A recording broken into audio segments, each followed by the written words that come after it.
Deadpool et Wolverine vont partir en quête pour sauver un ou plusieurs univers. Ils vont forcément rejoindre le MCU, le Marvel Cinematic Universe, et les Avengers plus précisément. Et il semble en plus que la fin, ou plutôt la scène post-générique, soit déjà légendaire. Des informations ont été communiquées sur cette dernière et sur quel héros ou peut-être vilain pourrait apparaître dans cette fameuse scène. Je vous le dis, personne n'est prêt. Je suis Ludo du Ludoverse et je vais vous communiquer les informations qui ont été divulguées sur les réseaux sociaux et autre part. Donc voilà, accrochez-vous bien parce qu'il y a beaucoup de choses à dire sur cette scène post-générique qui n'est même pas encore sortie. Donc voilà, accrochez-vous bien, on est parti pour l'univers de Deadpool et Wolverine. Let's go! Un petit contexte toujours, Deadpool veut à tout prix sauver son univers et est recruté par la TVA, la Time Variance Authority, qui est là pour surveiller les différentes timelines pour que ça ne parte pas en cacahuète. Dans sa quête de sauver son univers et les autres potentiellement, Deadpool va recruter un Wolverine qui a lui-même laissé de côté son monde et l'a abandonné. On ne sait pas dans quel contexte, enfin on ne sait pas, j'ai fait une vidéo à ce sujet mais peu importe, checker sur la chaîne. Et en gros tous les deux ils vont se retrouver dans le Void, un endroit dans lequel sont envoyés tous les variants, donc les versions alternatives de nos héros favoris et vilains favoris qui ne sont pas censés exister. Et à l'intérieur de cet endroit, ils vont affronter une personne appelée Cassandra Nova, l'ennemi normalement du film, bien qu'il puisse en avoir d'autres. Voilà pour la globalité du contexte. Maintenant, commençons par répondre à la question pourquoi la scène post-générique de Deadpool et Wolverine sera incroyable. Et bien déjà, c'est parce que deux personnes en ont parlé sur X, nouveau nom de Twitter, et ont dit des choses qui sont extrêmement intéressante. Je ne sais pas si vous connaissez My Time to Shine Hello, donc c'est un scooper, quelqu'un qui a pas mal de news par rapport au film qui vont sortir ou qui ne sont pas encore sortis et d'autres projets à venir, et ce gars-là en général il se trompe très rarement. Voilà, c'est une chose à retenir déjà. Il a 153 000 abonnés sur Twitter et il a tweeté un petit truc qui était plutôt pas mal parce que je le dis, la majorité des informations qu'il donne sont en général prouvées dans les projets qui sortent dans l'avenir, même si c'est jamais confirmé directement ou officiellement si vous préférez par Marvel ou Disney ou même d'autres entités. Mais là pour le coup il a dit quelque chose sur la scène post-générique de Deadpool et Wolverine et je vais vous le lire. Le tweet en anglais déjà, donc vous pouvez rigoler de mon petit accent et ensuite je vous le traduis, comme ça vous avez la totalité. Et pour les bilingues, vous pourrez dire oh non ta traduction n'est pas bonne, ce que je ne pense pas d'ailleurs. On est parti. Il a donc tweeté en anglais. Oh my god, this is too good. I'm not going to ruin this, but the post-credit scene in Deadpool and Wolverine is so mind-blowing. I can't believe they were able to pull this off without anyone knowing. Ce qui donne en français, oh mon dieu, c'est trop bon. Je ne vais pas gâcher cela, mais la scène post-crédit de Deadpool et Wolverine est tellement phénoménale que je n'arrive pas à croire qu'ils aient réussi à faire ça sans que personne ne le sache. Waouh! Avec un tel tweet, les gars, on est déjà en mode, mais purée, mais quelles personnes sont dans cette scène post-générique et qu'est-ce qui se passe dedans pour que ce soit si incroyable et qu'ils puissent le tweeter, parce qu'on oublie vite de dire que les films Marvel en général, moi j'avais cette petite critique récemment sur pas mal de projets, comme quoi il faudrait qu'ils fassent des films qui ne soient que des scènes post-génériques. Je pense notamment à The Marvels, le film dans lequel on s'en foutait un peu de tout ce qui se passait au cours de l'histoire, bien que j'étais bien fan de notamment du personnage de Photon qu'on avait vu dans WandaVision, mais peu importe, et c'était vraiment la fin. Donc là je vais vous spoiler le film The Marvels rapidement pour mettre un petit peu de contexte, ils ont toujours le même mot. En gros la scène post-générique et même la fin du film, c'était Iman Vellani, donc l'interprète de Kamala Khan, qui partait recruter la nouvelle Hawkeye, interprétée par Seinfeld, je n'ai plus le prénom de la... Ellie Seinfeld il me semble. Voilà, donc c'est la nouvelle Hawkeye pour potentiellement créer un groupe de Young Avengers, les jeunes Avengers.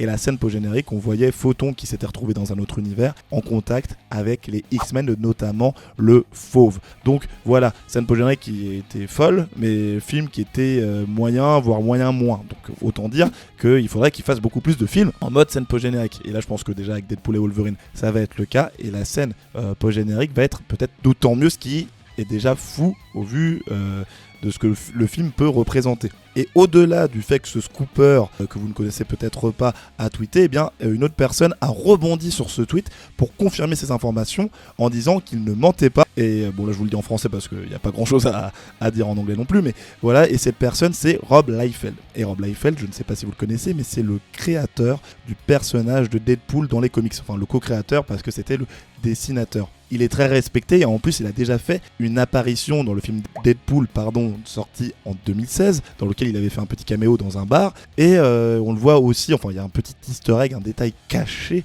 dans le second trailer de Deadpool et Wolverine dans lequel vous savez on voit Wolverine et Deadpool faire leur petite marche un peu stylée au moment où la musique commence, la musique de Madonna commence à prendre un peu plus d'ampleur dans le trailer et on voit un petit magasin appelé Liefeld, ou je sais pas si je le prononce bien d'ailleurs, et ce petit magasin donc fait référence au créateur Rob Liefeld et en plus de ça il y avait un petit écriteau où il y avait écrit Just Fit. Petit clin d'œil là encore au fait que le Rob Liefeld avait beaucoup de mal à dessiner les pieds. Je vous mets des petites images à l'écran, je pense que vous allez comprendre. Il a été aussi extrêmement connu, je sais pas si vous avez vu ce dessin, pour avoir dessiné un Captain America totalement difforme, avec des proportions n'importe quoi, mais le gars est une star, donc on l'applaudir pour ça, et quand il parle, on a quand même tendance à l'écouter. Et au vu que de ces deux personnes, My Time to Shine Hello et Rob Liefeld, vu ce qu'elles ont dit, on peut se dire que la scène post-générique va être phénoménale, même si il y a peut-être des petits accords entre Disney et Rob Liefeld, mais a priori My Time to Shine Hello n'a pas vraiment trop de connexion, donc on s'attend à quelque chose de folichon. Et maintenant répondons à la question, qui va apparaître dans cette scène post-générique pour que tout simplement elle soit si ouf. Et bien au vu de ce qu'a dit My Time to Shine Hello sans que personne ne le sache, là je pense qu'on est sur un niveau Spider-Man No Way Home. Bon, Spider-Man No Way Home, il y a eu pas mal d'informations qui ont été diffusées, ça je pense que c'est le problème de Sony. À chaque fois qu'il y a un film avec Sony, on sait à peu près tout ce qu'il y a dans les films de super-héros Marvel, etc. Mais là, pour moi, il y a 2 voire 3 grosses possibilités qui seraient les plus stylées, sans compter d'autres un peu moins probables. Mais pour moi, la première déjà, c'est que dans cette scène post-générique, on retrouve le Spider-Man de Tobey Maguire. Et là, vous devez vous dire, mais pourquoi il dit ça, Ludosco ? Pourquoi il dit ça ? Enfin, Ludoverse, pardon, autre pseudo, autre surnom. Eh bien, parce que c'est un rêve des fans des années 2000 de voir tout simplement le Spider-Man de Tobey Maguire aux côtés du Wolverine de Hugh Jackman.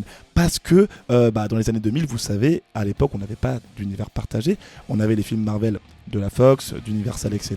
Et là-dedans, on retrouvait donc les films Spider-Man de Sam Raimi avec Tobey Maguire et les films X-Men de Bryan Singer avec Hugh Jackman en tant que Wolverine. Et ça a été un rêve pendant très longtemps d'avoir les deux dans un même film pour qu'ils se battent côte à côte ou peut-être l'un contre l'autre, mystère et boule de gomme. Et d'ailleurs, il devait y avoir un petit caméo de Spider-Man dans le film X-Men des années 2000 qui ne s'est pas fait. Et le rêve de beaucoup de rêves, vous avez compris, aujourd'hui, c'est de voir Tobey Maguire et Hugh Jackman l'idée être les chefs dans le futur film Avengers Secret Wars. Donc vous savez, là où tous les univers vont rentrer entre guillemets un peu en collision et on va voir différentes générations de super-héros de Marvel qu'on a vu au cinéma évoluer, etc. Donc ça pourrait déjà être ça, sachant qu'en plus une dynamique entre Deadpool et Spider-Man, notamment le Spider-Man de Tobey Maguire ou un autre, pourrait être très cool à voir, étant donné que les deux personnages sont souvent assimilés au vu de leur ressemblance en termes de costume et leur ressemblance en termes d'humour, parce qu'ils font tous les deux des blagues. Pour l'un, des blagues un peu plus drôles, un peu plus comiques pour tout le monde, tandis que pour l'autre, c'est beaucoup plus des blagues un petit peu salaces, si on peut dire. Voilà, donc ça c'est l'humour de Deadpool, un peu R-rated, si on aime bien le prononcer, interdit moins de 18 ou moins de 17, je ne sais plus. Mais voilà. Donc pourquoi on verrait Tobey Maguire ? Eh bien parce que ce serait tout simplement une scène pour recruter des personnages, des super-héros ou peut-être même des super-vilains qui se retrouvent à travers tout le multivers pour lutter contre la grosse menace qui arrivera dans Avengers Secret Wars. Et je tiens aussi à préciser que normalement Deadpool et Wolverine va mettre en place les premiers pions pour Avengers Secret Wars, enfin les premiers, d'autres pions parce qu'il y a quand même eu d'autres films sur le multivers et ça pourrait être pas mal. Donc voir Tobey Maguire version Spider-Man recruter